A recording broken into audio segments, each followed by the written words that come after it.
ગાંધીધામ મહાનગરપાલિકાની ચૂંટણીના પરિણામોમાં ભાજપનો દબદબો। ગાંધીધામ મહાનગરપાલિકાની ચૂંટણીના પરિણામોમાં ભાજપે સ્પષ્ટ બહુમતી સાથે દબદબો જાળવ્યો છે।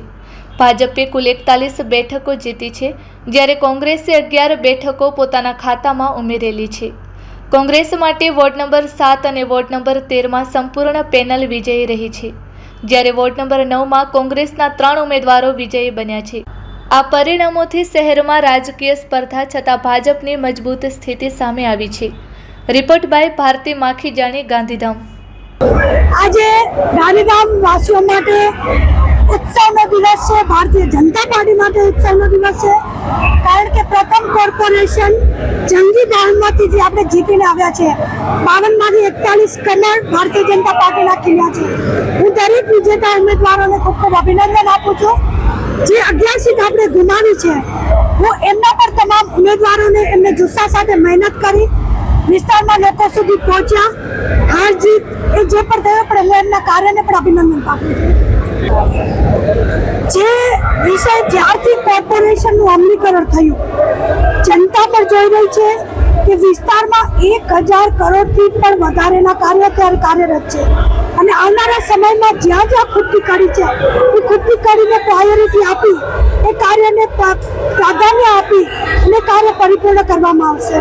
વિકાસ કાર્યોની યોજનામાં સર્વપ્રથમ જે પ્રાથમિક સુવિધાઓ છે, પાણી, ડ્રેનેજ, લાઇટ અને બ્યુટિફિકેશન, આ યોજનાનું કાર્ય બનાવવાની સાથે આનંદ સાથે એમ કહું કે કાર્ય ચાલુ થઈ ચૂક્યા છે।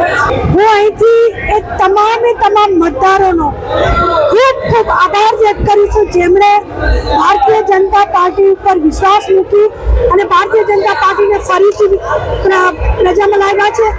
ભારતીય જનતા પાર્ટીના જીતેલા તમામ ઉમેદવારો એ પોતાના વિસ્તારમાં ખૂબ મહેનતથી કાર્ય કરશે એવો વિશ્વાસ અપાવું છું।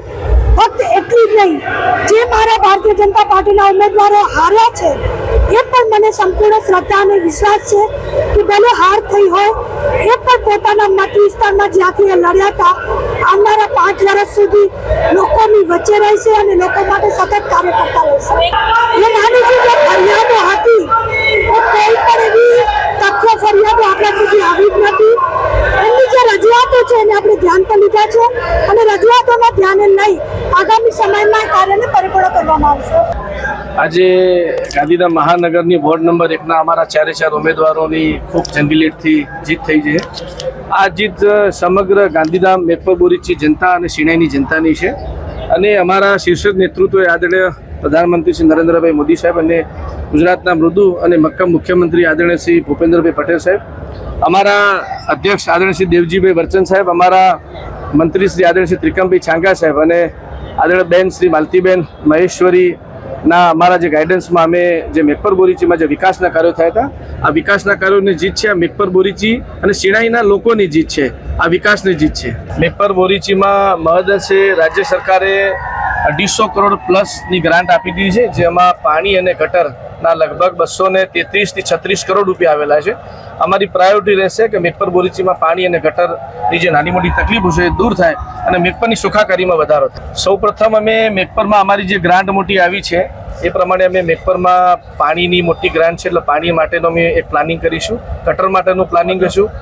એ સિવાય મેઘપરના અમારા જેટલા પણ આગેવાનો છે એ બધાનું સંકલન કરી અને મેઘપરની સુખાકારીમાં શું વધારો કરી શકાય, અમારા ત્રિકમભાઈ છાંગા સાહેબ, મંત્રીશ્રી અને બેનશ્રીના માર્ગદર્શનમાં આવનાર દિવસમાં મેઘપરમાં શું વધારો કરી શકાય એવું માર્ગદર્શન લઈ અને અમે આગળ વધીશું।